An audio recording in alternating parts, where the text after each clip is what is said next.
আলহামদুলিল্লাহ রাব্বিল আলামিন ওয়াসসালাতু ওয়াসসালামু আলা নাবিয়িনা মুহাম্মদ ওয়া আলিহি ওয়া আসহাবিহি আজমাইন, আম্মা বাদ। সম্মানিত ভাই ও বন্ধুগণ, আজকে সংক্ষেপে আমরা কিছু কথা আর্জ করার ইরাদা রাখি ওযুর বিষয়ে। ওযুতে আমাদের যে সমস্ত ভুল ত্রুটিগুলো সচরাচর হয়ে থাকে সে বিষয়ে সামান্য কিছু কথা আর্জ করার ইরাদা রাখি। ওয়া মা তাওফীক ইল্লা বিল্লাহ। আমরা সকলেই কমবেশ জানি যে ওযু বা পবিত্রতা এটা হলো সালাতের চাবি। নবী সাল্লাল্লাহু আলাইহি ওয়াসাল্লামের সূরা আবু দাউদে বর্ণিত হাদিসে আসছে, তিনি বলেছেন মিফতাহুস সালাতি আত-তাহুর, সালাতের বা নামাজের চাবি হলো কি? পবিত্রতা বা ওযু। তো চাবি যদি ঠিক থাকে, পারফেক্ট হয়, তাহলে তালা খুলবে। আর যদি চাবি পারফেক্ট না হয়, ঠিক না হয়, তাহলে সেক্ষেত্রে তালা খুলবে না। ওই চাবি দিয়ে আপনি ঘরে প্রবেশ করতে পারবেন না। মনে করুন জান্নাত হলো আমার ঘর বা গন্তব্য, ঢুকতে হলে আমাকে সালাতের তালাটুকু খুলে ঢুকতে হবে, অর্থাৎ সালাত পড়ে ঢুকতে হবে, আর তার চাবি হলো পবিত্রতা। তাহলে পবিত্রতা চাবি, তার তালা হলো সালাহ, আর সালাহ পড়ে আমি ঢুকতে চাচ্ছি জান্নাতে। তাহলে আমার শেষ গন্তব্যে, অর্থাৎ আমি যে জায়গাটা যেতে চাচ্ছি সেই জায়গায় জান্নাতে যেতে হলে আমার সালাত ঠিক হতে হবে, আর সালাত ঠিক হতে হলে তার চাবি ঠিক থাকতে হবে। তালা ঠিক থাকতে হলে, তালা খুলতে হলে চাবি ঠিক থাকতে হবে। সেটা হলো কি? সালাত, তাহারাত বা পবিত্রতা। তো পবিত্রতার সবচাইতে কমন পবিত্রতা হলো ওযু। এই ওযুর বিষয়ে আমাদের বেশ কিছু ত্রুটি, বেশ কিছু ভুল ভ্রান্তি হয়ে থাকে। ওযুর যে ভুলগুলো হয়তো আপনিও করেন, আমরাও করছি প্রতিনিয়ত, কিন্তু জানি না। তো সেগুলো নিয়ে আমরা সংক্ষেপে আলোচনা করব। নবী সাল্লাল্লাহু আলাইহি ওয়াসাল্লাম বুখারী মুসলিমের হাদিসে আসছে, তিনি বলেছেন লা তুকবালু সালাতুন বিগাইরি তাহুরিন, পবিত্রতা ছাড়া কোনো সালাত কবুল হবে না। কোনো সালাত আল্লাহর কাছে অ্যাকসেপ্টেড, গ্রহণযোগ্য হবে না কি ছাড়া? তাহারাত ছাড়া, ওযু ছাড়া। অতএব এই ওযু এটা পূর্ণাঙ্গ হলে সালাত পূর্ণাঙ্গ হবে, সালাত পূর্ণাঙ্গ হলে জান্নাতে যাওয়া সহজ হবে ইনশাআল্লাহ। অতএব একটা আরেকটার সাথে সম্পর্ক যুক্ত বিধায় সবকিছুর আগে, সালাতেরও আগে আমাকে লক্ষ্য করা দরকার আমার ওযু বা তাহারাতটা কি হচ্ছে কিনা, ঠিকঠাক হচ্ছে কিনা। প্রিয় ভাইরা, ওযু দুই প্রকার। একটা হলো কোন রকম ওযু, আরেকটা হলো পূর্ণাঙ্গ ওযু। একটা হলো কোন রকম ওযু, আরেকটা হলো কি? পূর্ণাঙ্গ ওযু। পূর্ণাঙ্গ ওযু যেটা, এটাকে হাদিসের ভাষায় বলা হয়েছে ইসবাগুল ওযু। পূর্ণাঙ্গভাবে ওযু করা, এটাকে বলা হয়েছে ইসবাগুল ওযু, অর্থাৎ ওযুকে পরিপূর্ণভাবে করা। আর একটা হলো যেন ভাবে কোন রকম ভাবে ওযু সেরে ফেলা। আমরা সাধারণত সারাদিন যে ওযুটা করি, সারা জীবন যে ওযুটা করে আসছি, সেটা হলো যেন তেন ওযু বেশিরভাগ লোকের। ইল্লা মান রাহিমা রাব্বি, হাতে গোনা কিছু লোক আমরা আছি যারা ইসবাগুল ওযুর যে নির্দেশ সেটা পালন করতে সক্ষম হয়েছি, অর্থাৎ ওযুটা পূর্ণাঙ্গ করতে পেরেছি। প্রিয় ভাই বন্ধুগণ, ইসবাগুল ওযু এর নির্দেশ নবী সাল্লাল্লাহু আলাইহি ওয়াসাল্লাম বিভিন্ন জায়গায় দিয়েছেন, বিভিন্ন জায়গায় বহু হাদিসে আসছে। তোমরা ওযুকে আসবিগুল ওযু, আসবিগুল ওযু, তোমরা ওযুকে পরিপূর্ণ করো, ওযুকে পূর্ণাঙ্গভাবে করো, সঠিকভাবে করো, যথাযথভাবে করো। তার মানে নবী সাল্লাল্লাহু আলাইহি ওয়াসাল্লাম জানতেন যে ওযুতে যথার্থতার খেলাফ প্রচুর পরিমাণে হয়ে থাকে, আর সেজন্য তিনি সাবধান করেছেন আসবিগুল ওযু, অর্থাৎ ওযুকে তোমরা পূর্ণাঙ্গভাবে করো, সুন্দরভাবে করো, যথার্থভাবে করো। কথা কি বুঝাতে পারছি? যেহেতু ওযুর বিষয়ে আমাদের গাফলতি আছে বা গাফলতি থাকার কথা, সেজন্য নবী সাল্লাল্লাহু আলাইহি ওয়াসাল্লাম আমাদেরকে বলেছেন ওযু করো, এটা না, বলেছেন আসবিগুল ওযু, অর্থাৎ আকমিলুল ওযু, ওযুকে পরিপূর্ণভাবে করো, সুন্দরভাবে করো, যথাযথভাবে করো। ওযুর যে ফজিলত, ওযুর যে ফজিলত মুসলিম বর্ণিত হাদিসে আসছে, নবী সাল্লাল্লাহু আলাইহি ওয়াসাল্লাম বলেছেন যে ব্যক্তি পরিপূর্ণভাবে ওযু করবে, পরিপূর্ণভাবে ওযু করবে, ভালোভাবে ওযু করবে, এবং ওযুর শেষে কালিমাতুশ শাহাদা যেটা আছে, আশহাদু আল্লা ইলাহা ইল্লাল্লাহু ওয়াহদাহু লা শারীকা লাহু আশহাদু আন্না মুহাম্মাদান আবদুহু ওয়া রাসূলুহু, এই কালিমায়ে শাহাদা পাঠ করবে ওযুর শেষে, এই ব্যক্তির জন্য আল্লাহ সুবহানাহু ওয়া তাআলা জান্নাতের সমস্ত দুয়ার খুলে দিবেন। তাহলে আমরা বলতে পারি জান্নাতের ৮ দুয়ারের সমস্ত দুয়ারের একটা রিমোট এখানে নবী সাল্লাল্লাহু আলাইহি ওয়াসাল্লাম আমাদেরকে বাতলে দিয়েছেন। একটি রিমোট, এই এক রিমোট টিপের সঙ্গে সঙ্গে ৮ দরজা সব খুলে যাবে। সেটা হলো ওযুকে কি করা? পরিপূর্ণভাবে করা, সুন্দরভাবে করা, এবং এর শেষে, ওযুর শেষে কালিমাতুশ শাহাদা পাঠ করা, আশহাদু আল্লা ইলাহা ইল্লাল্লাহু ওয়াহদাহু লা শারীকা লাহু ওয়া আশহাদু আন্না মুহাম্মাদান আবদুহু ওয়া রাসূলুহু। আপনি পাঠ করলেন, জান্নাতের সমস্ত দুয়ার এর রিমোট যেন টিপ দিলেন। এই তিনটা কাজ করলেন মানে কি, জান্নাতের 8 দরজার একটি কমন রিমোটে টিপ দিলেন, আপনি সবগুলো পটপট খুলে যাবে, যে কোনো দরজা দিয়ে আপনি জান্নাতে দাখিল হতে পারবেন ইনশাআল্লাহ। প্রিয় ভাইরা, তাহলে হাদিস থেকেও বোঝা গেল যে যে কোনো দরজা দিয়ে ঢুকতে হলে ওযুটা হইতে হবে পরিপূর্ণরূপে ওযু, ইসবাগুল ওযু। অতএব ওযু আমার পরিপূর্ণ হচ্ছে কিনা এই বিষয়টা একটু যাচাই করা দরকার, কি দরকার না? প্রিয় ভাইরা, নবী সাল্লাল্লাহু আলাইহি ওয়াসাল্লাম সুনানে আবু দাউদের এক হাদিসে বলেছেন, ইন্নাহা লা তাতিম্মু সলাতু আহাদিকুম হাত্তা ইউসবিগাল ওযুআ কামা আমারাহুল্লাহ। তোমাদের কারোর সালাত ততক্ষণ পর্যন্ত পরিপূর্ণ হবে না, সালাত ততক্ষণ পর্যন্ত সুন্দর হবে না, পূর্ণাঙ্গ হবে না, সালাতে পূর্ণতা আসবে না, যতক্ষণ না তোমরা ওযুকে ঠিক আল্লাহ যেভাবে করতে নির্দেশ করেছেন ওইভাবে পরিপূর্ণভাবে না করো। আল্লাহ সুবহানাহু ওয়া তাআলা যেভাবে ওযু করতে বলেছেন ওইভাবে পরিপূর্ণ রূপে ওযু না করা পর্যন্ত তোমাদের সালাত পূর্ণতা পাবে না। তাহলে সালাতের পূর্ণতা পাওয়ার জন্য ওযুটি হইতে হবে, ওযু না শুধু। আমরা জানি যে সালাতের জন্য ওযু করতে হয় না, ওযু করলেই শুধু সালাতের পূর্ণতা আসবে না, ওযুটা হইতে হবে আল্লাহ যেভাবে নির্দেশ করেছেন সেভাবে, যথাযথ উপায়ে এবং সঠিকভাবে। প্রিয় ভাইরা, এখন আসি আমরা ওযুতে কি ভুলগুলো আমাদের এমন হয় যেগুলো কারণে আমাদের ওযুর পূর্ণতা নষ্ট হতে পারে। তার ভিতরে 1 নম্বরের ভুল হলো, যেটি আমাদের হয়ে থাকে ওযুর ক্ষেত্রে অনেকেরই, সেটা হলো বিসমিল্লাহ পাঠ না করা। ওযুর শুরুতে কি পাঠ করতে হয়? বিসমিল্লাহ। আপনি যখন হাত ধুয়ে তো ওযু শুরু করবেন, 2 হাতের কবজি 2 হাতে ওযু শুরু করবেন না, প্রথম কাজ, তার আগে আপনি কি করবেন? বিসমিল্লাহ। বিসমিল্লাহ বলে হাত ধুয়ে তারপর ওযু শুরু করবেন।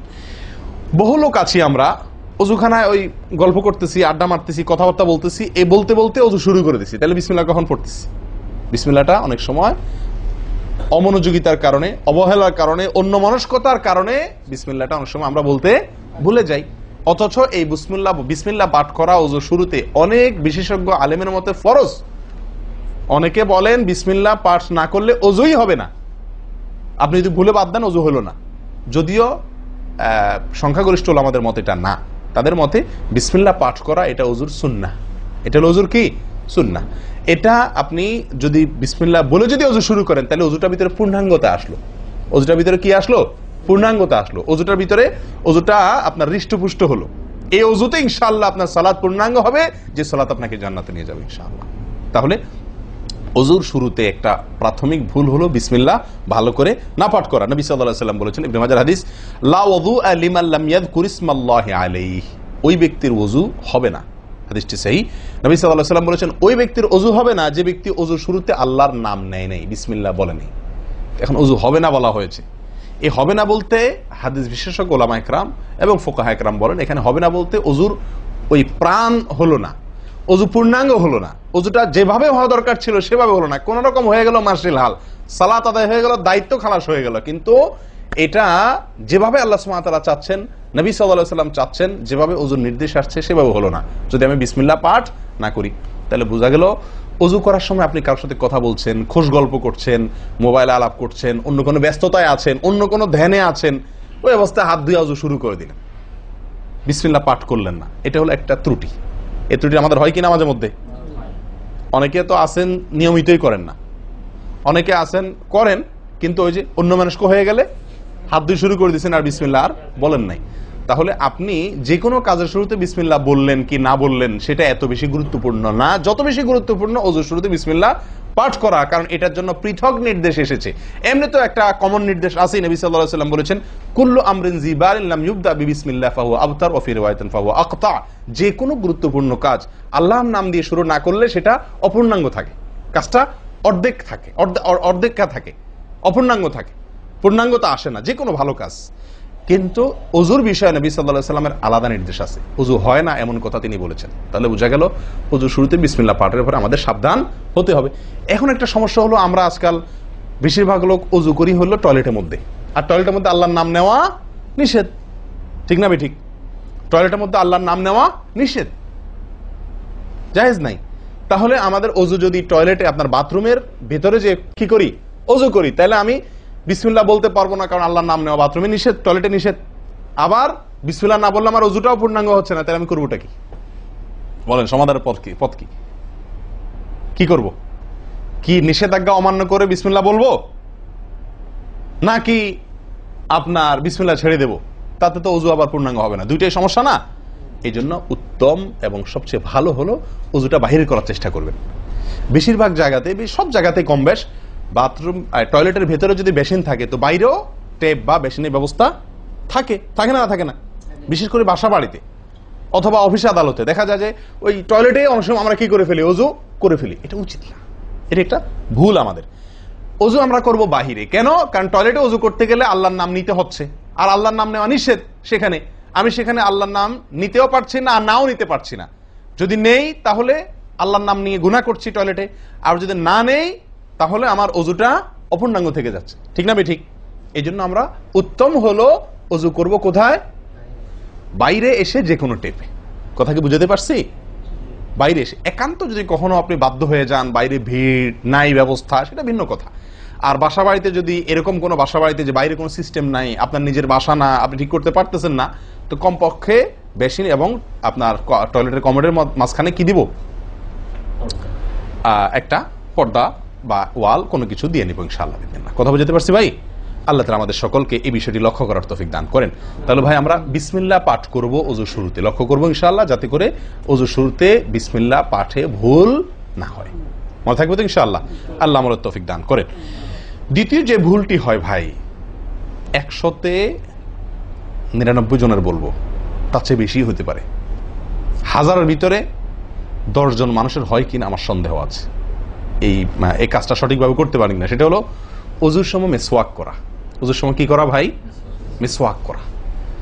এটি এত গুরুত্বপূর্ণ সুন্নাত যে নবী সাল্লাল্লাহু আলাইহি ওয়াসাল্লাম বলেছেন, বুখারীর হাদিস, লাউলা আন আশুক্কা আলা উম্মতি লা আমারতুহুম বিসওয়াকি ইনদা কুল্লি ওযু।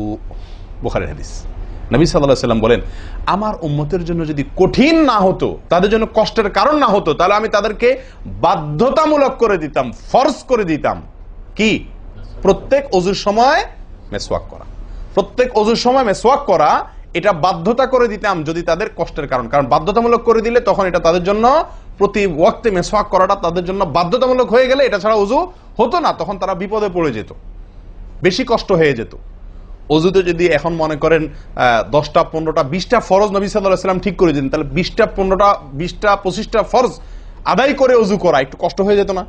5 বার দৈনিক একটু আমাদের জন্য ঝামেলা হয়ে যেত কিনা? নবী সাল্লাল্লাহু আলাইহি ওয়াসাল্লাম সেদিকে লক্ষ্য করে আমাদেরকে কি করলেন না? সহজ করে দিলেন, অর্থাৎ ফরজ করলেন না। তার মানে কি করলেন? সুন্নাহ এর অন্তর্ভুক্ত করলেন। কিন্তু তার হাদিস থেকে, তার বক্তব্য থেকে বোঝা যায় যে ওযুর সময় মিসওয়াকের গুরুত্ব তার কাছে কত বেশি ছিল। নবী সাল্লাল্লাহু আলাইহি ওয়াসাল্লামের কাছে ওযুর সময় মিসওয়াক করার গুরুত্ব কত বেশি ছিল সেটা এই হাদিস থেকে বোঝা যায় কি যায় না? তিনি চাইছেন আমাদেরকে ওযুর সময় মিসওয়াকের নির্দেশটা বাধ্যতামূলক করতে। শুধু করেন নাই কেন? আমাদের কষ্টের দিকে লক্ষ্য করি। এই হাদিস থেকে নবী সাল্লাল্লাহু আলাইহি ওয়াসাল্লাম যে চাচ্ছেন মনে প্রাণে আমরা যেন ওযুর সময় মিসওয়াক করি, এটা বোঝা যায় কি যায় না? ভাই আমরা বিশেষ করে আরবিয়ানদেরকে দেখি, স্পেশালি সৌদি আরবে আমরা যারা আছি দেখি যে সৌদিদের প্রত্যেকের পকেটে কি থাকে? মিসওয়াক থাকে, এবং তারা সারাক্ষণ মিসওয়াক করে। এটা যেমন আমার দাঁতের মাড়ির জন্য উপকারী, ন্যাচারাল আপনার রস, মিসওয়াকের রস কর যেটা আসে, বিশেষ করে তিতা জাতীয় হলে আরো বেশি ভালো হয়। এটা আমাদের দাঁতের জন্য যেমন উপকার হয়, তেমনি ভাবে দাঁতকে পরিষ্কার রাখে, দবদবা রাখে, দুর্গন্ধ দূর করে, অনেক দুনিয়াবি উপকারিতা আছে। আর এর পাশাপাশি আপনি যতবার মিসওয়াক করছেন ততবার নবী সাল্লাল্লাহু আলাইহি ওয়াসাল্লামের এই আদেশটি আপনার পালন হচ্ছে। ওযুটা, বিশেষ করে ওযুর সময় মিসওয়াক করলে আপনার ওযুটা কি হচ্ছে? যেই ওযুতে তালা খুলবে সুন্দরভাবে এবং আপনি জান্নাত পর্যন্ত যেতে পারবেন, সে ওযু হবে যদি আপনি তাতে কি করতে পারেন? ওযুর মধ্যে সময় মিসওয়াক করতে পারেন। ভাই কার কার পকেটে মিসওয়াক আছে? আছে সাথে কারো? তো আপনারা আসার সময় আসছেন যে ওযু করেন নাই? কি বলেন? মিসওয়াক আছে কার কার? আলহামদুলিল্লাহ, একজন পাওয়া গেল। আর ভাই ওযুর সময় মিসওয়াক এটি আমরা ছেড়ে দিয়েছি। এই আমলটা আমাদের মধ্যে নাই বললেই চলে। কি বলেন? এই আমলটাকে পুনর্জীবন দেওয়া যায় কি না? যায় না? অন্য কারোর জন্য না, আমার নিজের জন্য। আমি মিসওয়াক করব, তার উপকারিতা আমি নিজে পাবো, দুনিয়াতে পাবো, মানি ভালো থাকবে, মুখে দুর্গন্ধ দূর হবে, মুখ পরিচ্ছন্ন হবে, আখেরাতে পাবো নবী সাল্লাল্লাহু আলাইহি ওয়াসাল্লামের সুন্নাহ পালনের মাধ্যমে। অজু সুন্দর হবে, অজু সুন্দর হলে সালাত ঠিক হবে, সালাত ঠিক হলে জান্নাতে যেতে পারবো। তাহলে একটা একটার সাথে সম্পর্কযুক্ত। মেসওয়াক করবো তো ইনশাআল্লাহ? একদম উঠে গেছে মেসওয়াক। অজুর সময় মেসওয়াক করতে আমাদের দেশি ভাইদেরকে দেখাই যায় না, একেবারে বললে চলে। প্রিয় ভাইরা, আপনারা কি জানেন নবী সাল্লাল্লাহু আলাইহি ওয়াসাল্লামের জীবনের শেষ আমল কি ছিল? মেসওয়াক ছিল। নবী করিম সাল্লাল্লাহু আলাইহি ওয়াসাল্লামের জীবনের শেষ আমল, যে আমলের পরে আর কোনো আমলের সুযোগ পান নাই, এই আমলের পরে তিনি দুনিয়া থেকে বিদায় নিয়ে গেছেন। তার জীবনের লাস্ট আমল কি ছিল? মেসওয়াক। তিনি আয়েশা রাদিয়াল্লাহু তাআলা আনহার কোলে মাথায় রেখে শুয়েছিলেন মৃত্যুর ঠিক আগ মুহূর্তে। শরীরে আর শক্তি ছিল না মেসওয়াক চিবানোর মতো। নতুন মেসওয়াক চিবায়া ওটাকে নরম করবেন, এই শক্তিটা ছিল না। আল্লাহ রাসূল সাল্লাল্লাহু আলাইহি ওয়াসাল্লাম আয়েশা রাদিয়াল্লাহু তাআলা আনহাকে দিলেন, আয়েশা মেসওয়াকটা আমাকে একটু চাবায়া দাও। তিনি চাবায়া নরম করে দিলেন। এরপর নবী সাল্লাল্লাহু আলাইহি ওয়াসাল্লাম মেসওয়াকটা করলেন। বাস, এই মেসওয়াকের পরে তার মৃত্যু এবং এই মেসওয়াকের মাঝখানে আর কোনো আমল করার সুযোগ ছিল না। ভাই, কত গুরুত্বপূর্ণ আমল বোঝা উচিত। ওজুর সময় মেসওয়াকটা উঠে গেছে, আমরা কি করবো ইনশাআল্লাহ? সবসময় মেসওয়াক পকেটে রাখবো তো ইনশাআল্লাহ? ওজুর সময় মেসওয়াক কখন করবেন, এটা নিয়ে ওলামাদের দুটি মত পাওয়া যায়। বেশিরভাগ ওলামাদের মত এবং বিশুদ্ধ মত হলো কুলি করার সময় আমরা মেসওয়াক করব। কুলি করার সময় আপনি বিসমিল্লাহ বলে হাত ধুলেন, এরপরে কুলি করলেন। মেসওয়াক করতে হবে এভাবে, সোজাসুজি, উপরে নিচে না, পাশাপাশি, ঠিক আছে? মেসওয়াক দিয়ে এভাবে আপনি খুব বেশি সময় করার দরকার না, একটা ঘষা দেন উপরের মাড়িতে, আরেকটা ঘষা দেন নিচের দাঁতে, দিয়ে এবার একবার কুলি করে ফেলান, ঠিক আছে? আবার মেসওয়াক দিয়ে একটা ঘষা দেন, আবার একটা ঘষা দেন, আবার কুলি করে ফেলেন। এভাবে 3 বার মেসওয়াক করেন, 3 বার কুলি করেন, বা সুন্নাত আদায় হয়ে গেল। কথা কি বুঝাতে পারছি? আল্লাহ তাআলা আমাদের সকলকে তৌফিক দান করেন। প্রিয় ভাইরা, তাহলে ওযুর মধ্যে আমাদের যে খুঁতগুলো আছে আমি সেগুলো ধরা দেওয়ার চেষ্টা করছি। একটা বড় খুঁত, যে খুঁত থেকে আমরা বেশিরভাগ লোকই মুক্ত নই, সেটি হলো মেসওয়াক বিহীন ওযু। লক্ষ্য করবো তো ইনশাআল্লাহ? আল্লাহ আমাদেরকে আমলের তৌফিক দান করেন। একান্ত না থাকলে আঙ্গুল দিয়ে করলেন, কিন্তু আপনি নিয়মিত আঙ্গুল দিয়ে করলেন সেটা না, মেসওয়াকই করা উচিত। ভাই, 3 নম্বর যে ভুলটা আমাদের হয়ে থাকে সেটা হলো কুলির মধ্যে। দেখেন, প্রত্যেকটা কাজেই কিন্তু আমি একটা একটা করে আপনার দেখাচ্ছি ওযুর, প্রত্যেকটা কাজে আমাদের ত্রুটিগুলো হয় কিভাবে দেখেন। কুলির সময় ভুল হয়। কি ভুল হয়? কুলিটা যেভাবে করার কথা সেভাবে আমরা করি না। হাদিসে কুলির বিষয়ের নির্দেশ এসছে, সেটাকে বলা হয়েছে মদমাদা। মদমাদা আরবি শব্দ, এটার বাংলা অর্থ হয় কুলি করা বা কুলকুচি করা বা কুলকুচা করা। এই কুলি বা কুলকুচা এটা হলো মুখের ভিতরে আপনি হাতের কষে করে পানি নিয়ে মুখে নাড়বেন, এরপরে ফেলবেন, আবার হাতে নিবেন, কিছু সময় নাড়বেন, 1 সেকেন্ড হোক 2 সেকেন্ড হোক, এরপরে ফেলবেন। এটা হলো কুলি বা কুলকুচা। আমরা বেশিরভাগ সময় এরকম করি আলহামদুলিল্লাহ। যখন ব্যস্ত থাকি, যখন হুলস্থুল থাকে, কোনো সময় কোনো কাজের তাড়া থাকে, তখন অনেক সময় আমরা কি করি? হয় কি না হয় না? মুখে নিলাম আর ঢাললাম, মুখে নিলাম আর ঢাললাম। আমি জানি না আপনাদের হয় কিনা এরকম। আমি দেখছি এরকম অনেক সময় হয়। আপনারা একমত কিনা?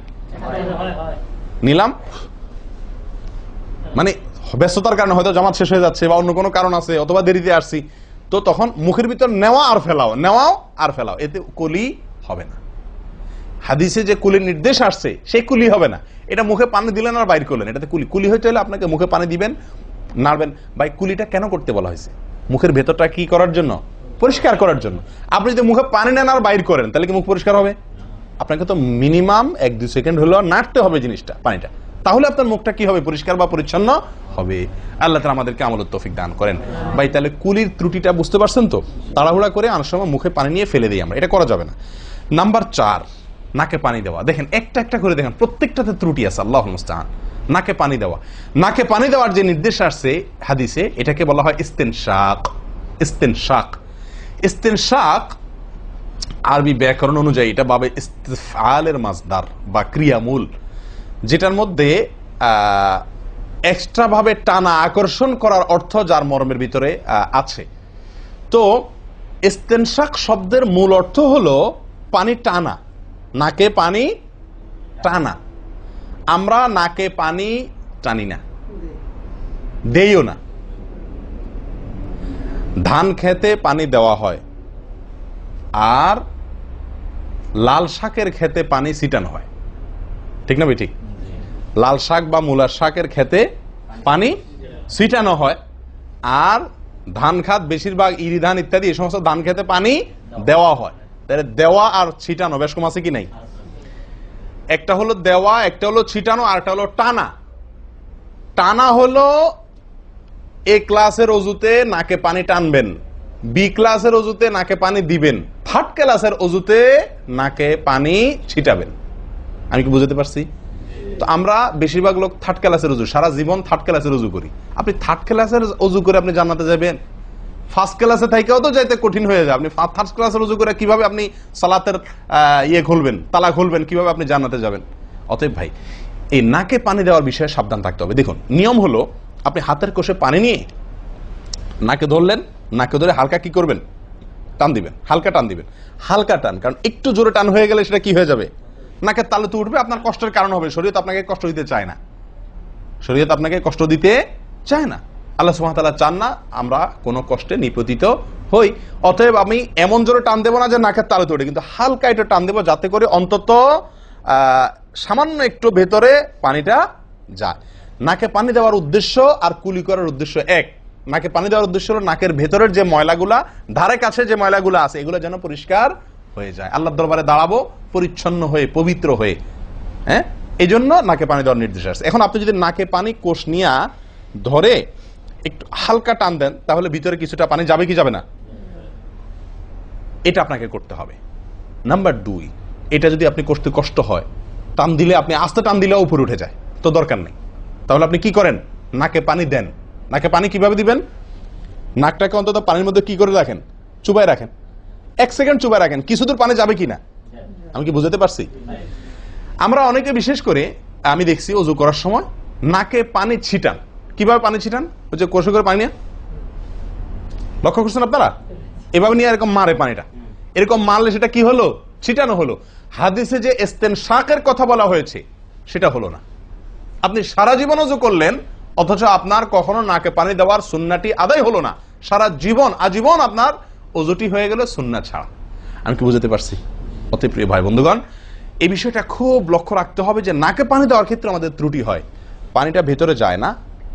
অনেক সময় আমরা ছিটা দেই, বা অনেক সময় দিলেও কোন রকম দিয়েই ছেড়ে দিই। দিয়ে ছেড়ে দিলে তো হবে না, আপনার ভেতরে অন্তত যতদূর সম্ভব ততদূর পানিটা, এই নরম অংশটা তত নিতে হবে, আপনি উপরে উঠানোর দরকার নেই।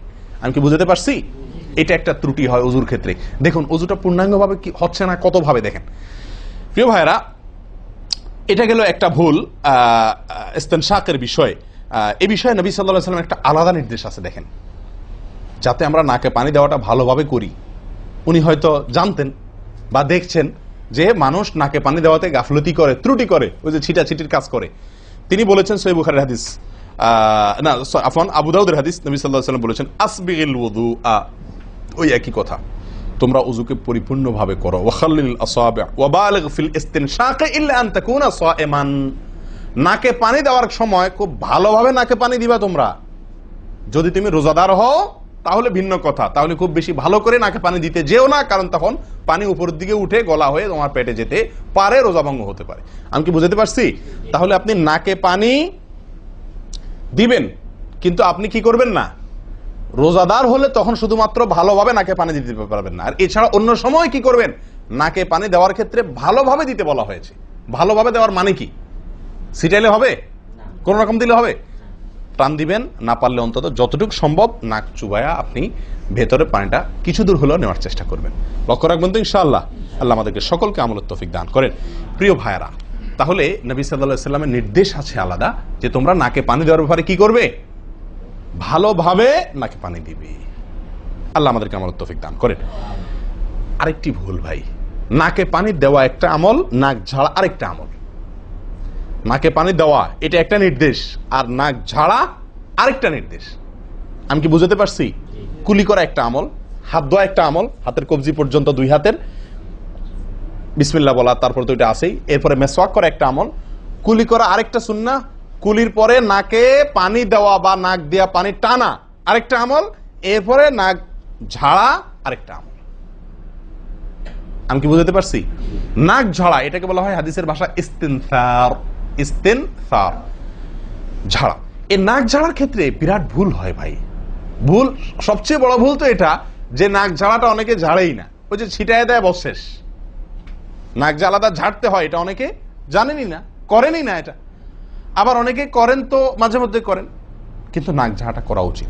যতবার নাক দিয়ে টান দিলেন না, এরপরে হালকা আঙ্গুল দিয়ে চাপ দিয়ে আপনি ওইটাকে প্রেসার দিয়ে নাকটা পরিষ্কার করবেন। কথা কি বুঝাতে পারছি? আবার নাকে পানি দিলেন, আবার পরিষ্কার করলেন, আবার নাকে পানি দিলেন, আবার পরিষ্কার করবেন। ভাই এটা হলো নাক ঝাড়া। এই বিষয়ে নবী সাল্লাল্লাহু আলাইহি ওয়াসাল্লামের নির্দেশ আছে। দেখুন সহিহ বুখারীতে আসছে, তিনি বলেন ইযাস্তাইকাযা আহাদুকুম মিন মানামিহি, যদি কেউ ঘুম থেকে উঠে, যদি কেউ ঘুম থেকে উঠে ফাতাওয়াদ্দা, এরপরে সে ওযু করতে যায়, ফালিয়াস্তানসির সালাসান, তাহলে সেই জন্য 3 বার নাক ঝাড়ে, নাক পরিষ্কার করে। কেন? ফাইন্নাশ শাইতানা ইয়াবিতু আলা খাইশুমিহি, কারণ নাকের যে বাঁশি উপরের ছিদ্র, এই জায়গাটায় শয়তান রাত্রি যাপন করে। শয়তানের বেডরুম আপনার নাকের বাঁশি। বুঝতে পারছেন? শয়তানের বেডরুম হলো আমাদের নাকের বাঁশি। নবী সাল্লাল্লাহু আলাইহি ওয়াসাল্লাম বলছেন এই জায়গাটা সে অবস্থান নেয় এবং এই জায়গায় গিয়া মোটামুটি আমাদেরকে ব্রেন ওয়াশ করে, যে শুয়ে থাক, আরাম কর, যত ওয়াসওয়াসা দেওয়া দরকার, তার যে ডিউটি সেটা সে পালন করে, কুকামের যত বুদ্ধি দেওয়া দরকার, কিন্তু তার এই ঘাঁটি হলো আমাদের নাকের বাঁশি। ওযুর সময় যদি আমরা এটাকে সুন্নাহ পালন করতে গিয়ে এটাকে ঝাড়ি, তাহলে শয়তান দূর হয়ে যায়। কথা বুঝতে পারছি ভাই? এই বিষয়ে আরো কয়েকটি হাদিস আছে, যে হাদিসগুলো দ্বারা বোঝা যায় যে শয়তানের অবস্থান এই জায়গাটাতে থাকে মানুষের দেহে। তো আপনি যদি শরীরটাকে ফুরফুরে করতে চান, শয়তান ওয়াসওয়াসা থেকে ফ্রেশ হয়ে যেতে চান, তাহলে আপনার নাক ঝাড়ার আমলটার ব্যাপারে গুরুত্ব দিতে হবে। কথা বুঝতে পারছি ভাই? তাহলে উলামা ইকরাম বলেন, এই হাদিসে তো ঘুম থেকে উঠে ওযু করার ক্ষেত্রে বলা হয়েছে, তো এর মানে শুধু ঘুমের জন্যই এটা খাস নয়। ঘুম থেকে উঠে আপনি ওযু করলে সে ওযুতে এটা বেশি গুরুত্বপূর্ণ, কিন্তু অন্য সকল ওযুতেই বিষয়টি আমলযোগ্য বা সুন্নাহ। অতএব আমরা নাকে পানি দেব একটা আমল, আবার না কি করব, ঝাড়বো আরেকটা আমল। ভাই এরপর আসি আরেকটি গুরুত্বপূর্ণ আমল যেটি হয় না, বা আরেকটি ত্রুটি ওযুতে, সেটি হলো আঙ্গুল খেলাল না করা। ওযুতে কি না করা? আঙ্গুল খেলাল না করা। আঙ্গুল খেলাল হলো হাত এবং পায়ের আঙ্গুলের যে চিপাগুলো আছে, এই চিপাগুলোতে পানি পৌঁছানোর জন্য, পানি পৌঁছানোটা নিশ্চিত করার জন্য কি করতে হবে? এক হাতের আঙ্গুলকে অন্য হাতের আঙ্গুলের চিপায় ঢুকায়া এভাবে কি করতে হবে? একটু হালকা নাড়তে হবে, যাতে করে জায়গাটাতে, চিপাটাতে পানি গেছে এটা নিষ্কার। কারণ এই চিপাগুলোতে পানি নাও যেতে পারে শুকিয়ে থাকার কারণে। তো আপনি যদি একটু নাড়া দেন পানির ভিজা আঙ্গুল দিয়া, তাহলে ইনশাআল্লাহ ওখানে পানি পৌঁছানোটা মোটামুটি নিশ্চিত হয়ে যাবে। ঠিক না? ঠিক। তাহলে এই জিনিসটা অনেক সময় আমরা করি না, অথচ নবী সাল্লাল্লাহু আলাইহি ওয়াসাল্লামের নির্দেশ আছে আলাদা। তিনি বলেছেন, আবু দাউদের হাদিস, আসবিগিল ওযুআ ওয়া খাল্লিল বাইনাল আসাবি', ওযুকে পরিপূর্ণভাবে করো। আর ওযুকে পরিপূর্ণভাবে করার একটি অন্যতম কাজ হলো আপনার আঙ্গুলের মাঝে কি করা? খেলাল করা। তিনি বলেছেন তোমরা আঙ্গুলের মাঝে খেলাল করবে, এক আঙ্গুলকে অন্য আঙ্গুলের মাঝে প্রবেশ করে পরিষ্কার করবে। এটা হলো হাতের আঙ্গুল। পায়ের আঙ্গুল কিভাবে করবেন? পায়ের আঙ্গুল তো আর এক আঙ্গুল অন্য পায়ের আঙ্গুল ঢুকাতে পারবেন না। সেটা করবেন হলো, অন্য হাদিসে আসছে, এই যে কোন আঙ্গুল আছে না, কোন আঙ্গুল দিয়া সব চিপাগুলোতে কি করবেন? ঘষা দিবেন। কোন আঙ্গুল দিয়া আপনার সব পায়ের আঙ্গুল চিপাগুলোতে ঘষা দিবেন। ভাই আমরা কজনে করি এই খেলার আমলটা? বলুন তো। পায়ের আঙ্গুল, কোন আঙ্গুল দিয়া পায়ের আঙ্গুলের চিপা খেলাল করা, হাতের আঙ্গুল খেলাল করা, কজনে করি আমরা বলেন? তাহলে এই ভুলগুলো আমাদের অহরহ হচ্ছে না ভাই? আমরা কি জান্নাতে যেতে চাই না? আমাদের সালাতটা সুন্দর হোক আমরা চাই না ভাই? আমাদের এই সালাত খুব পাওয়ারফুল হোক, শক্তিশালী সালাত হোক, এই সালাতের মাধ্যমে আমি অন্যায় থেকে বেঁচে থাকবো, এই সালাতের মাধ্যমে আমি জান্নাতে যাব, এই সালাত আমাকে খাঁটি মুসলিম বানাবে, এই সালাত আমাকে আল্লাহর কাছে প্রিয় বানাবে, এই সালাত কিয়ামতের দিন নূর হবে, আমরা চাই না ভাই? এগুলো যদি চাই তাহলে আমাকে ওযু সুন্দর করতে হবে, আর ওযু সুন্দর করতে গিয়ে এই ভুলগুলোর ব্যাপারে সাবধান হতে হবে। তাহলে আঙ্গুল খেলাল করা, পায়ের আঙ্গুল, হাতের আঙ্গুল আমরা করি না বললেই চলে ভাই। তো আজকে থেকে ইনশাআল্লাহ করবো তো, নাকি যা শুনছেন এটা এখানে রেখে চলে যাবেন? ভাই যদি পরিবর্তন না করেন, পরিবর্তন যদি আমরা না করি নিজেদেরকে, ওয়াল্লাহি সারা জীবন ওয়াজ শুনবো, কি লাভ বলেন? সময়টা নষ্ট। আপনি যদি এই কথাগুলোর উপরে আমলের চেষ্টা না করেন, নিজের জীবনে ফিট না করেন, এই ভুলগুলাকে ওযু করার সময় মাথায় রেখে এই ভুলগুলাকে আপনি দূর না করেন, তাহলে সেক্ষেত্রে এই শোনার কোনো লাভ হলো না। করবো তো ইনশাআল্লাহ। আল্লাহ সুবহানাহু ওয়া তাআলা আমাদের সকলকে সচেতন মুমিন হওয়ার তৌফিক দান করেন। সচেতন মুমিনের পরিচয় হলো মুমিন তার প্রত্যেকটা ভুলকে শিখবে, সংশোধন করবে, শিখবে, সংশোধন করবে। এভাবে করতে করতে করতে সে মুমিন হিসাবে কোয়ালিটিফুল আফার ক্লাসের মুমিন হতে পারবে, আল্লাহর কাছে প্রিয় পাত্র হতে পারবে। চেষ্টা করবো তো ইনশাআল্লাহ। আল্লাহ আমাদের সকলকে তৌফিক দান করেন। প্রিয় ভাইয়ারা, ওযুর ক্ষেত্রে আরেকটি ভুল এই যতগুলো ভুল বললাম এর ভিতরে বড় দুটি ভুল বলে ওজুর ভুলকে আমরা শেষের দিকে চলে আসছি। একটি বড় ভুল হলো শুকনা থেকে যাওয়া। কোনো জায়গা যদি আপনার অবহেলার কারণে শুকনা থেকে যায়, ওজুর অঙ্গগুলো যেগুলো ধুইতে হবে তার কোনো অঙ্গ যদি শুকনা থেকে যায়, ওজু হবে? ওজু হবে না। এক ব্যক্তি ওজু করে আসছেন, নবী সাল্লাল্লাহু আলাইহি ওয়াসাল্লাম দেখেছেন তার ওজুর কোন জায়গা শুকনা আছে, তিনি বললেন যাও আবার ওজু করো, তোমার ওজু হয় নাই। তিনি তাকে পুনরায় ওজু করাইছেন। কেন? তার ওজু সঠিকভাবে হয় না, শুকনা রয়ে গেছে। অনেক সময় দেখা যায় আমাদের অনেক ভাই ওজু করেন, ওজু করলে বেশ কিছু জায়গা, বিশেষ করে যে কোন জায়গাটা, এই জায়গাটা দেখা যায় শুকনা থাকে। এই যে কানের লতির এই যে জায়গাটা, এখানে দেখা যায় একটু কি থাকে, শুকনা থাকে। কপালের দিকে দেখা যায় শুকনা থাকে। এই জায়গাগুলো অনেক সময় দেখা যায়, বহু লোককে দেখা যায় ওজু করে আসছে, এখানে শুকনা, এখানে শুকনা, পায়ের গোড়ালি গিরা এই জায়গাগুলোতে শুকনা। কারণ হলো ওই যে অবহেলা করে ওজু করছে, কোন রকম ওজু করছে, ওজুটা যেভাবে করা দরকার সেভাবে করে নাই। ভাই এই জিনিসটা আপনার লক্ষ্য করা দরকার কি দরকার না? ওজুই হবে না। এই যে ভুলগুলো বললাম এগুলা হলে আপনার ওজু হয়ে যাবে, কাগজে কলমে ওজু হয়ে যাবে। কিন্তু এখনকার যে ভুলটা বললাম, যদি শুকনা না থাইকা যা আল্লাহ মাফ করেন, তাহলে কাগজে কলমে ওজু হবে না, কাগজে কলমেও কি হবে না, ওজু হবে না। এত জঘন্য, সাবধান থাকার দরকার কি দরকার না? আল্লাহ তাআলা আমাদেরকে সাবধান হওয়ার তৌফিক দান করেন। ভাই আরেকটি বড় ভুল, এটাও বিশাল বড় ভুল, সেটা হলো পানি অপচয় করা। পানি অপচয় করা, আল্লাহ মাফ করেন, এটা থেকে মুক্ত আমরা কেউই না বোধ হয় এই যুগে। পানি অপচয় ওজুর সময়। ভাই আমাদের ওজুতে কত পানি লাগে? আপনি যদি, আমরা তো বেশিরভাগ লোক এখন ট্যাপে উজু করি না, আপনি যে ট্যাপটা ব্যবহার করেন ওই ট্যাপের নিচে যদি একটা কি রাখেন, বালতি রেখে দেন, আপনি ওজু করার শেষে লক্ষ্য করে দেখেন একটা খালি বালতি যদি রাখেন কি পরিমাণ পানি পড়বে আনুমানিক? প্রায় এক বালতির মতো হয়ে যাবে না? সুবহানাল্লাহ, 50-100 জন লোকের ওজুর পানি এটা। নবী সাল্লাল্লাহু আলাইহি ওয়াসাল্লামের ওজুর পানির পরিমাণটুকু হাদিসে আসছে। ভাই এক গ্লাস পরিমাণ পানি দিয়ে তার কি হয়ে যেত? ওযু হয়ে যেত। এক গ্লাস পানির প্রয়োজন হতো না নবী সাল্লাল্লাহু আলাইহি ওয়াসাল্লামের ওযুতে, গোটা ওযুতে। আর সেখানে এক গ্লাস তো আমাদের শুধু কিসেই লাগে? হাত ধুতেও এক গ্লাস হয় কিনা সন্দেহ, এক হাতেও হয় কিনা এক গ্লাস ধুতে সন্দেহ। ভাই হাসির বিষয় না, এটা খুব জঘন্য অপরাধ, জঘন্য অপরাধ। আল্লাহ সুবহানাহু ওয়া তাআলা কোরআনে কারীমের ভিতরে কি বলেছেন? ইন্নাল মুবাযযিরিনা কানু ইখওয়ানাশ শায়াতিন, শয়তানের ভাই। হারাম পানি অপচয় করা, পানি অপচয় করা। সাহাবা একরাম জিজ্ঞেস করছেন, ইয়া রাসূলুল্লাহ, আমরা তো কেউ বলবো ভাই এই যে নির্দেশ নিষেধ এগুলো তো সাহাবীদের যুগে পানির টানাটানি ছিল, মরুভূমি এলাকার লোক ছিল, তখনকার বোধহয় সমস্যা। ভাই এখন তো আমাদের যুগে আলহামদুলিল্লাহ কি আছে?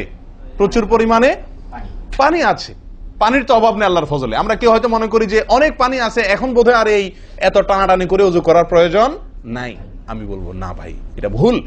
সাহাবা একরাম জিজ্ঞেস করছেন নবী সাল্লাল্লাহু আলাইহি ওয়াসাল্লামকে, ইয়া রাসূলুল্লাহ, যদি আমরা সমুদ্রে থাকি, নৌকায় যাচ্ছি, জাহাজে যাচ্ছি, সমুদ্রে পানির কোনো অভাব নাই, সেখানে পানি ব্যবহারের ক্ষেত্রেও কি আমাকে হিসাব করে করতে হবে?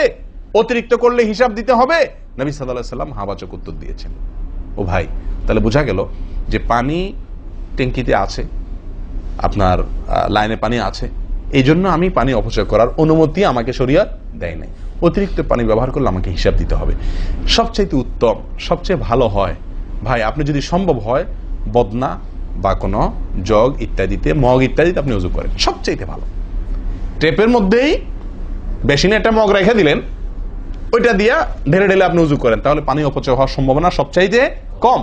ট্যাপ ছেড়ে দিয়ে যে আমরা ওযু করি, আমরা যেভাবে ওযু করার কথা বলছি, এই যে মেসওয়াক করতে হবে, এরপরে কুলি করতে হবে, নাকে পানি দিতে হবে, আবার নাক ঝাড়তে হবে, এই কাজগুলো করতে একটা গ্যাপ হয় না? গ্যাপ, এই গ্যাপের সময় যদি আপনি টেপে ওযু করতেই হয়, তাহলে গ্যাপের সময় টেপ বন্ধ করতে হবে। আমি কি বুঝতে পারছি? গ্যাপের সময় টেপ বন্ধ করে এরপর আপনি মেসওয়াক করেন, টেপ বন্ধ করে এরপর আপনি নাক ঝাড়েন। আপনি টেপের পানি পড়তেছে, এদিকে আপনি অন্য কাজ করতেছেন, তাহলে এটা অপচয়ের গুনাহ হয়ে যায়। ভাই আমি ওযু করছি ইবাদত করার জন্য, ওযু করছি আল্লাহ সুবহানাহু ওয়া তাআলাকে সন্তুষ্ট করার জন্য, আবার কাজ যেটা করতেছি ওযুর মধ্যে পানি অপচয় করে, সেটা হলো শয়তানের ভাইয়ের কাজ, শয়তানের কাজ। তাহলে শয়তানের কাজ করে আল্লাহকে খুশি করা যাবে? ভাই এই ওযুতে আল্লাহকে খুশি করা যাবে? এই ওযুতে আল্লাহ সন্তুষ্ট হবেন? ওযু করলে নবী সাল্লাল্লাহু আলাইহি ওয়াসাল্লাম বলেছেন, দিনে 5 বার ওযু করলে, একটা মানুষ 5 বার গোসল করলে যেরকম তার শরীরে ময়লা থাকে না, একটা মানুষ দিনে 5 বার 5 ওয়াক্ত সালাতের জন্য ওযু করলে ওই লোকের অন্তরে বা ওই লোকের ভেতরে গুনাহ থাকে না, আল্লাহ তাকে গুনাহ থেকে পরিচ্ছন্ন করে দেন, পবিত্র করে দেন, ধুয়ে পরিষ্কার করে দেন 5 বার ওযু করার মাধ্যমে। ও ভাই, ওযু আমাকে পরিষ্কার করে দিবে, আমাকে পবিত্র করে দিবে, আমাকে পরিচ্ছন্ন করে দিবে, আমাকে সাফ করে দিবে। কখন? যদি ওযুটা আমি সুন্দরভাবে করি। আমার অজুতে যদি এত বড় ভুল হয় যে পানি অপচয় করে আমি হারামে লিপ্ত হই, গুনাহে লিপ্ত হই, তাহলে আমার সে অজু আমাকে পরিচ্ছন্ন করবে না, পবিত্র করবে না, সুন্দর করবে না, আল্লাহকে সন্তুষ্ট করা যাবে না। প্রিয় ভাইরা, আমি আবারও বলছি, এই ভুল থেকে আমরা কেউ মুক্ত নই। আল্লাহ মাফ করুক, ইল্লা মার রাহিমা রব্বি, হাতে গোনা দুই একজন ছাড়া আমরা কেউ মুক্ত নই ভাই। উজু করার সময় পানি অপচয়, আজকে টেপের যে কালচার, এই টেপ ছেড়ে আমাদের উজু করা, এটা জঘন্য একটি ভুল। যদি টেপটা আমি ছেড়ে রাখি, হ্যাঁ আপনি উজু করছেন, বন্ধ করে নিচ্ছেন, আবার দরকার হচ্ছে চালাচ্ছেন, এটা হলে ঠিক আছে। আপনি যদি এটা করতে যান পাবলিক অজুখানাতে, হয়তো পিছন থেকে কেউ আপনাকে তাড়া মারবে, আরে ভাই তাড়াতাড়ি করেন, দেরি করতেছেন, মারুক ভাই তাড়া, সে তাড়া মারুক, কিন্তু আপনার উজুটা কি করতে হবে? আপনাকে কোয়ালিটিফুল উজু করতে হবে। আল্লাহ তাআলা আমাদেরকে সে উজু করার তৌফিক দান করেন। উজুর ক্ষেত্রে আরেকটা ভুল হলো ভাই, চাপাচাপি করে উজু করা, উজু ধরে রাখা, চাপাচাপি করে উজু ধরে রাখা, এই ভুলটা প্রচুর পরিমাণ হয়, বিশেষ করে শীতের দিনে। গরমের দিনে আলহামদুলিল্লাহ ওয়াজ করার দরকার হয় না, মনে না মানে উজু দরকার না হলে উজু করি আমরা, ঠিক আছে না, বিশেষ করে মরুভূমি এলাকাতে, গরমের জায়গাতে। কিন্তু শীতের দিন আসলে সুবহানাল্লাহ, আসরের উজুতে চেষ্টা করি টেনে টুনে আসা পর্যন্ত নিয়ে যাওয়ার জন্য, ঠিক না ঠিক? একটা চেষ্টা থাকে যে আসরের উজুতে মাগরিব গেছে, যেহেতু পেশাবের বেগ আছে, বায়ুর বেগ আছে, বাথরুমের বেগ আছে, তো একটু চাইপা চুপা যদি ধরে রাখতে পারে, এসাটা হয়ে গেলে এসা বড় তারা উজু করা লাগলো না, খালাস, উজু করাতে বেঁচে গেলাম ঠান্ডার দিনে, ঠিক না ঠিক? এই অলসতাটা আমরা অনেকে করি কি করি না, এটা উচিত না। উজুর ক্ষেত্রে এটা একটা বড় ভুল। প্রথম কথা হলো, আপনি যদি পেশাবের বেগ থাকে, বায়ুর বেগ থাকে, আপনি সালাতে দাঁড়ালে সালাতে মনোযোগ সেভাবে হবে না। সালাতে যেরকম মনোযোগ দরকার, আল্লাহর সঙ্গে আপনার যেটা মানে বান্দার সঙ্গে গোলামের যে একটা বিনয় প্রকাশের ব্যাপার আছে, সেটা হবে না যদি আপনার কি থাকে, অজুর মধ্যে ওই প্রেসার থাকে, পেশাব বা পায়খানার বেগ থাকে। ভাই মানুষ যে কোনো কাজেই, ভালো কাজ মনোযোগ দিয়ে করতে হলে পেশাব পায়খানার বেগ থাকলে করা যায়? তাহলে আপনার সালাতের ভিতরে খুশু খুশু কিভাবে আসবে? আপনার সালাত, যে সালাত আপনাকে সফলতা এনে দিবে, যে সালাত আপনাকে জান্নাত পর্যন্ত নিয়ে যাবে, সেই সালাতের জন্য তো খুশু খুশু দরকার, আপনার মনোযোগ দরকার, আপনার স্থিরতা দরকার। স্থিরতা তো আসবে না যদি আপনার মন থাকে টয়লেটে, আপনি আছেন মসজিদে, দেহ আছে মসজিদে, মনটা আছে টয়লেটে, তাহলে তো এই সালাত পূর্ণাঙ্গ হবে না। এই জন্য ভাই চাপা চাপি করে অজু ধরে রাখা, এটা অজুর ক্ষেত্রে আরেকটা বড় ভুল, এটা করা যাবে না। যারা চাপাচাপি করে অজু ধরে না রেখে অজু ছুটতেছে, ছেড়ে দেয়, এরপরে যা উজু করে আসে, এদের জন্য বিশাল বড় পুরস্কার আছে, বিশাল বড় পুরস্কার, একটি নয়, তিনটি পুরস্কার। নবী সাল্লাল্লাহু আলাইহি ওয়াসাল্লাম বলছেন, মুসলিমের হাদিস, আলা আদুল্লুকুম মা ইয়ামহুল্লাহু বিহিল খাতায়া ওয়া ইয়ারফাউ বিহিদ দারাজাত। নবী সাল্লাল্লাহু আলাইহি ওয়াসাল্লাম বলেন যে, আমি কি তোমাদেরকে বলে দিব না যে কোন আমলটি মানুষকে তার ভুল ত্রুটিগুলো আল্লাহ তাআলা মাফ করে দেন এবং আল্লাহর কাছে তার মর্যাদা, গ্রেড বাড়তে থাকে, ইমানদার হিসাবে তার গ্রেড বাড়ে এবং আল্লাহ ভুল ত্রুটি মাফ করেন। কোন আমলের মাধ্যমে? তোমাদের কি বলে দিব না? সাহাবা ইকরাম বললেন, বালা ইয়া রাসূলুল্লাহ, হ্যাঁ ইয়া রাসূলুল্লাহ, আপনি বলে দিন। তখন নবী সাল্লাল্লাহু আলাইহি ওয়াসাল্লাম বললেন, ইসবাগুল wudu'i আলাল মাকারিহ, ইসবাগুল wudu'i আলাল মাকারিহ। প্রথম আমল, অপছন্দ, কষ্ট, ঠান্ডা, শীত, অথবা পানির অভাব, কিনা বুঝু করতে হইতেছে, যে কোনো কষ্টকে উপেক্ষা করে, কষ্টকে সহ্য করে যে ব্যক্তি অজু করে, অজু আটকায় রাখে না, এই ব্যক্তি, তাকে আল্লাহ সুবহানাহু ওয়া তাআলা তার গুনাহ যেমন মাফ করবেন, তার মর্যাদাও আল্লাহ তাআলা বৃদ্ধি করে দিবেন। তাহলে বোঝা গেল, সাধারণ অজু এটার চাইতে আপনি যদি অজুকে কি করেন, আপনি যদি অজুকে, কষ্টকে উপেক্ষা করে অজু করেন, চাপাচাপি করে অজু ধরে না রাখেন, ছেড়ে দেন, আবার উজু করে আসেন, ফ্রেশ হয়ে আসেন, নামাজটা পড়েন, তাহলে ইনশাআল্লাহ আপনি দুটি পুরস্কার আল্লাহ তাআলার কাছ থেকে পাচ্ছেন। এক হলো গুনাহ মাফ, আর একটা হলো মর্যাদা বৃদ্ধি। আল্লাহ তাআলা আমাদের সকলকে অজুর ভুল ত্রুটিগুলোকে কভার করে এগুলো থেকে পরিচ্ছন্ন থেকে, এই ভুলগুলো থেকে মুক্ত থেকে আল্লাহ তাআলা আমাদের সকলকে অজু করার তৌফিক দান করেন। অজু ভঙ্গের কারণের ব্যাপারে কয়েকটা আমাদের ভুল ধারণা আছে। যেমন অনেকে মনে করেন যে সিগারেট খাইলে, বিড়ি খাইলে অজু যায়। অনেকে প্রশ্ন করেন, বিড়ি খাইলে, সিগারেট খাইলে অজু যায় কিনা? কি বলেন আপনারা, কি বলেন, অজু যায়? বিড়ি সিগারেট খাইলে আপনাদের এখানে যায় অজু? না, আমাদের এখানে যায় না, আমাদের এখানে অজু যায় না ভাই। বিড়ি বা সিগারেট খাইলে অজু যাবে না। অজু যাওয়ার সাথে বিড়ি বা সিগারেটের সম্পর্ক না, ধূমপানের সাথে অজু যাওয়ার সম্পর্ক না। তাহলে আপনারা কেউ বলবেন, তাহলে হুজুর, তাহলে তো বিষয়টা তাহলে বোঝা গেল ধূমপানটা তাহলে এত বড় কিছু না। আপনি যেরকম সোজা করে দিলেন যে ধূমপান করলে কি যাবে না, ওযু যাবে না। আমরা তো জানতাম এটা মারাত্মক কোনো বড় অপরাধ, এটা করলে ওযু যাবে, আপনি বলতেছেন ওযু যাবে না, তাহলে তো বোধহয় এটা ছোট অপরাধ। না ভাই, ওযু যাবে না তো, আমল যাবে, ঈমান যাবে। ওযু গেলে তো কোনো ব্যাপার ছিল না, ওযু যাওয়া কোনো দোষের কিছু ভাই। একজনের ওযু আছে, তার বায়ু আসছে, ওযু গেল।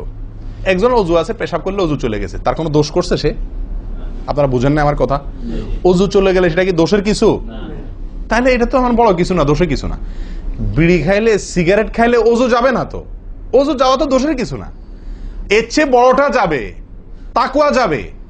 কি যাবে? তাকওয়া ছুটে যাবে, মুত্তাকির খাতা থেকে নাম কাটা যাবে। বুঝেন না কথা? নেক আমলদারের খাতা থেকে নাম কেটে যাবে, গুনাহগার হবে, গুনাহে লিপ্ত হলো সে। ওযু ভাঙলে তো দোষের কিছু হতো না, ভুল তেমন কোনো ক্ষতির কিছু হতো না, কিন্তু তার চাইতে বড় ক্ষতি হবে। কিন্তু ওযু ভাঙবে না বলে তাহলে কি সিগারেট খায় ডাইরেক্ট মসজিদে চলে আসবো? না, সেটা জায়েজ নাই। সিগারেট যদি খান, এই বদ অভ্যাস যদি থাকে, হারামে লিপ্ত হওয়ার অভ্যাস থাকে, আল্লাহ হেফাজত করুক, সবাইকে ফিরে আসার তৌফিক দান করুক। কমের পক্ষে মুখকে ভালো করে ফ্রেশ করে পরিষ্কার করে ব্রাশ করে মেসওয়াক করে দুর্গন্ধ দূর করে তারপর মসজিদে আসবেন। কথা বুঝে আসছে? যাতে অন্য মানুষ কষ্ট না পায়। অনেকে মনে করেন হাঁটুর উপরে কাপড় উঠলে ওযু ভেঙে যায়, ঠিক না? ঠিক। আপনারা কি বলেন? আপনাদের দেশে ওযু ভাঙেনি? আপনাদের এখানে ভাঙে? আচ্ছা, ভাঙতে পারে। কোন কোন এলাকাতে হাঁটুর উপরে ওযু কাপড় উঠলে কি করে? ওযু ভাঙে। এটা অনেকে বলেন যে ভাই সতর যদি খুলে যায়, হাঁটুর উপরে কথা না, সতর খুলে গেল, কেউ ওযু করার পরে উলঙ্গ হয়ে গেল কাপড় পাল্টাতে গিয়া বা কোনো কারণ, এক কথায় ওযুর পরে যদি সতর খুলে যায় ওযু ভাঙবে না। কিন্তু আমাদের অনেক দেশে অনেক এলাকাতে ওযু ভাঙে না ভাই। এই যেখানে ভাঙে সেখানে আসলে ভাঙা উচিত না। ওযু আপনার সতর খুললে কি হয় না? ওযু ভঙ্গ হয় না। এর সাথে ওযু ভঙ্গ হওয়ার সম্পর্ক নাই। ওই যে বলছি ধূমপানের মতো, সতর যদি অন্য মানুষের সামনে খোলেন আপনি, তাহলে ওযু ভাঙলে তো দোষের কিছু হতো না। এখানে তাকওয়া ভাঙবে, ওযু ভাঙবে না। আমি কি বুঝাতে পারছি? এর চেয়ে বড় অপরাধ হবে, কবিরা গুনাহ লিপ্ত হলেন আপনি, ফরজ তরক হয়ে গেল, আপনি বড় গুনাহ করলেন। ওযু ভাঙলে তো এমন দোষে কিছু হতো না, কিন্তু ওযু ভাঙবে না। অনেকে মনে করে টিভি দেখলে, সিনেমা দেখলে, নাটক দেখলে, গান ফান দেখলে ওযু ভাঙে না। এটার সাথেও কি নাই? ওযু ভাঙার সম্পর্ক নাই। ওযু ভাঙার সম্পর্ক নির্দিষ্ট কিছু কাজে, পেশাব করলেন, পায়খানা করলেন, বায়ু ছাড়লেন, ঘুমাইলেন, ওযু ভাঙে এগুলাতে। কিন্তু আপনি সিনেমা দেখলেন, খারাপ কিছু দেখলেন, এই দেখলেই আপনার কি হবে না? ওযু ভাঙবে না। হ্যাঁ, একটা কথা ঠিক যে আপনি এই যে কাজগুলোর কথা বললাম, আপনি সিগারেট খাইলেন, আপনি আল্লাহ মাফ করেন কোন হারামে লিপ্ত হলেন, আপনি সতর খুললেন মানুষের সামনে, আপনি সিনেমা দেখলেন, টিভিতে খারাপ হারাম কিছু দেখলেন, তাহলে কি করতে হবে? ওযু করা উত্তম। ওযু করা, এগুলা করার পরে বিনা ওযুতে নামাজ না পড়ে ওযু করে নামাজ পড়া উত্তম। কেন? কারণ ওযু করলে আল্লাহ সুবহানাহু ওয়া তাআলা কি করেন? গুনাহ খাতা মাফ করে দেন। তাহলে আপনি যে অপরাধ করলেন সেটা মাফ করে নামাজে আসলেন ফ্রেশ হইয়া, ওটা ভালো। কিন্তু ওযু ভেঙে যাবে এরকম না। মহিলারা বাচ্চাদেরকে দুধ দিলে অনেকে মনে করেন কি হয়? ওযু ভাঙে। আসলে কি না, বাচ্চাদেরকে দুধ খাওয়ালে কি হবে না? ওযু ভাঙবে না। কথা বুঝাতে পারছি? এরকম কিছু ভুল ধারণাও আছে। যাই হোক, ওযুতে যে ভুলগুলো হয়ে থাকে আমি আবার বলে দিচ্ছি এক নজরে। আপনার বিসমিল্লাহ না বলা, শুরুতে বিসমিল্লাহ ভুলে যাওয়া বা না বলা, এটা ভুল। আরেকটা হলো মেসওয়াক না করা, কুলি করার সময় মেসওয়াক না করা, এটা কমন ভুল হয়ে গেছে। 3 নম্বর হলো কুলিটা সুন্দরভাবে না করা, পানিতে মুখে পানি কোষ করে নিয়ে এরপরে কিছু সময় মুখের ভিতরে করে নাড়াতে হবে। না নাড়ানো, এটা আরেকটা ভুল। নিয়ে ফেলে দিলাম তাড়াহুড়া করে, এটা আরেকটা ভুল। 4 নম্বর হলো আপনার নাকে পানি ছিটাই আমরা, এটা আরেকটা ভুল। ছিটানো যাবে না নাকে পানি টানতে হবে অথবা পানি দিতে হবে, কিন্তু পানি কি করা যাবে না? ছিটানো যাবে না, ছিটানোটা আরেকটা ভুল। 5 নম্বর হলো আপনার নাক ঝাড়া। নাকে পানি দেওয়ার পরে কি করতে হয়? নাক ঝাড়তে হয়। আবার দেখেন ডানে বামে লোকজন দেখে ঝাড়েন, বিশেষ করে উজুখানাতে যদি করেন উল্টাপাল্টা আপনার নাক ঝাড়া, মার খাইয়েন না। তখন আমার কথা বলেন না, আমার যে মৌলভী সাহেবের ওয়াজ শুনে আমি মার খাইছি। দেখেন, নাক ঝাড়ার সময় দেখে শোনা, আশপাশে দেখে নিজের নিয়ন্ত্রণে রেখে নাক ঝাড়বেন, কিন্তু ঝাড়তে হবে। ঝাড়াটা একটা সুন্নাহ আমল, এটি বিলুপ্ত হওয়ার পথে। 6 নম্বর হলো ভাই আঙ্গুল খেলাল করা। কি করা? আঙ্গুল খেলাল করা। এটা উঠে গেছে। পায়ের আঙ্গুল খেলাল করতে হবে, কোন আঙ্গুল দিয়ে হাদিসে আসছে, আর হাতের আঙ্গুল এগুলা দিয়া, কারণ এগুলাতে জাহান্নামের আগুন প্রবেশ করবে যদি এগুলো শুকনা থাকে, সালাত হবে না। এরপর আসি 7 নম্বর ভুল হলো আপনার সালাতের মধ্যে, এই ওযুর মধ্যে কোন অঙ্গ শুকনা থেকে যায়, বিশেষ করে গিরা। নবী সাল্লাল্লাহু আলাইহি ওয়াসাল্লাম বলেছেন ওয়াইলুল লিল আকাব মিনান নার, তোমরা পায়ের গিরা গোড়ালি এগুলোকে জাহান্নামের আগুন থেকে বাঁচাবা, অর্থাৎ এগুলোতে ভালো করে পানি পৌঁছানোর জন্য, কারণ বিশেষ করে শুকনার দিনে, শুকনা যখন হয় শীতের দিনে, তখন এগুলো ফেটে যায়, পানি আপনি ঢাললেই যায় না, একটু হালকা ডললে টললে ভালো করে তারপরে পানিটা জায়গা মতো যায়। এই জন্য ওইগুলোর পরে গোড়ালির পরে বিশেষভাবে লক্ষ্য রাখা দরকার। আর কষ্ট উপেক্ষা করে উজু করার চেষ্টা করা দরকার। আর শেষ যেটা, সেটা হলো পানি অপচয়। কি করা ভাই? পানি অপচয় করা।